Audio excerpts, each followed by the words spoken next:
State of Mankind. How much do you know? Excerpts from How the Spectre of Communism is Ruling Our World. 32. Feminism is now prevalent in all sections of society. According to a public survey conducted by Harvard in 2016, about 59% of women expressed support for feminist views. One major assertion of contemporary feminism is that apart from the physiological differences in male and female reproductive organs, all other physical and psychological differences between men and women, including divergences in behavior and personality, are social and cultural constructs. By this logic, men and women should be completely equal in all aspects of life and society, and all manifestations of inequality between men and women are the result of a culture and society that is oppressive and sexist. For example, the number of men working as executives in large companies, high-level academics in elite universities, and senior government officials far outstrips the proportion of women in similar positions. Many feminists believe this is mainly caused by sexism, when in fact a fair comparison between the sexes can be made only when considering factors such as ability, hours, work ethic, and the like. Success in high-level positions often requires long-term, high-intensity overtime work, the sacrifice of weekends and evenings, sudden emergency meetings, frequent business travel, and so on. Giving birth tends to interrupt a woman's career, and women are inclined to reserve time to spend with their families and children instead of dedicating themselves completely to their work. In addition, people with the aptitude to fill high-level positions tend to possess strong personalities, whereas women tend to be gentler and more agreeable. These are the main reasons why females fill such a small proportion of high-level positions. However, feminists regard women's tendencies to be gentle and to orient themselves around family and children as traits imposed upon them by a sexist society. According to feminism, these differences should be corrected by services such as public daycare and other forms of welfare. Contemporary feminism cannot tolerate any explanation of inequality between men and women that bases its argument on natural physiological and psychological differences between men and women. All blame must be laid at the feet of social conditioning and traditional morality. In 2005, Lawrence Summers, president of Harvard University, spoke at an academic conference to discuss why women are less likely than men to teach in the scientific and mathematics fields of top universities. In addition to the 80-some hours per week required for these positions, and their unpredictable work schedules, time most women would reserve for family, Summers proposed that men and women may simply differ in their competence when it comes to advanced science and math. Despite supporting his statements with relevant studies, Summers became the target of protests by the feminist organization Now. The group accused him of sexism and demanded his removal. Summers was roundly criticized in the media and forced to make a public apology for his statements. He then dedicated $50 million to increase the diversity of the Harvard faculty.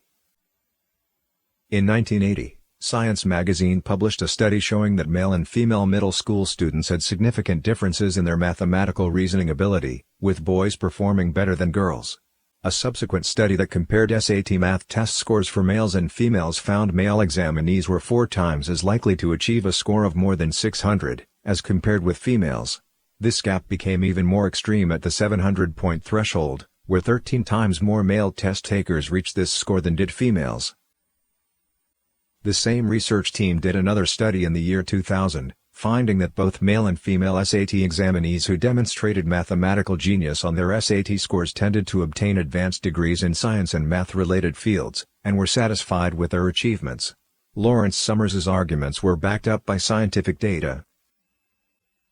Some reports noted that Summers' treatment following the 2005 conference mirrors the re-education policies used by communist regimes to suppress dissidents. Even as the causes of inequality had yet to be determined, equality of outcome was enforced by encouraging diversity, that is, ensuring a larger number of female instructors in the math and scientific fields. It is simple to see the links between feminism and socialism. The 19th-century French diplomat and political scientist Alexis de Tocqueville said, "Democracy and socialism have nothing in common but one word, equality." But notice the difference: while democracy seeks equality and liberty, socialism seeks equality and restraint and servitude. None of this is meant to prove that men are superior to women in intelligence or ability, as men's and women's talents manifest themselves in different competencies. Deliberate attempts to eliminate differences between the sexes run counter to common sense and prevent both men and women from fulfilling their potential. While the reasons for psychological and intellectual disparities between men and women may not be immediately obvious, denying their physical and reproductive differences flies in the face of fact. In the traditional view of both the East and the West, men are protective figures. It's normal that firefighters are overwhelming male. However, feminists, believing in absolute equality between men and women, demand that women take on traditionally male duties, with unexpected results. In 2005, the New York Fire Department allowed a woman to become a firefighter without passing the physical trials, which typically include completing tasks while wearing oxygen tanks and other equipment weighing 50 pounds. Other firefighters expressed concerns about this, saying that colleagues who couldn't meet the standards would inevitably create burdens and danger for the rest of the team and for the public. The fire department eventually hired the woman so as to avoid a lawsuit. Feminist groups had long blamed NYFD's high physical standards for the low proportion of women entering the firefighting force.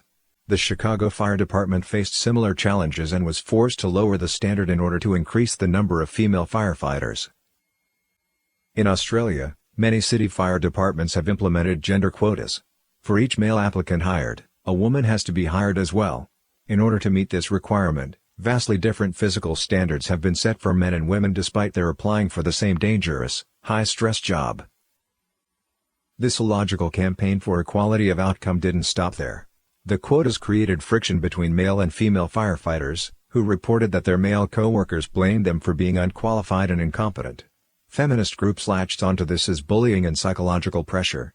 This situation created yet another battle for feminists to fight in their ostensible crusade for equality. But this absurdity is a deliberate step in the plans of the communist specter. By challenging the supposed patriarchy, that is, traditional society, feminism undermines the traditional family the same way that class struggle is used to undermine the capitalist system. In a traditional culture, it is taken for granted that men should be masculine and women should be feminine. Men shoulder responsibility for their families and communities by protecting women and children, the very patriarchal structure that feminism challenges on the grounds that it confers unfair advantages to men while restraining women. Feminism has no place for the traditional spirit of chivalry or gentlemanly behavior.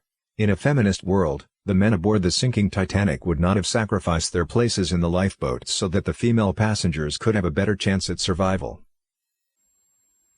Feminism's crusade against patriarchy has also entered the realm of education.